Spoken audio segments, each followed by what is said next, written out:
请问你手机电量剩多少的时候会开始紧张呢？20，太低了。我以前超擅长把它直接用到归零，再带回家，手机好像很容易坏。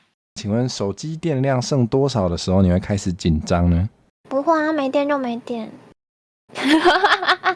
手机电量剩低于50的时候，我就会开始紧张了。没错，都不太会紧张所以1%也没关系。就随他去吧的那种感觉。请问你手机电量剩多少的时候会开始紧张？20%以下吧。可能50就会开始紧张了耶，我不会再接受它再低了。这时候如果你有同样的困扰，就可以买梅子熊的周边商品。长途工商，哇，好会哦！我的梦想就是希望我的街访系列也可以接到工商。然后从这边开始就开始卖东西，这样感觉你蛮适合卖一些保健食品。谢谢。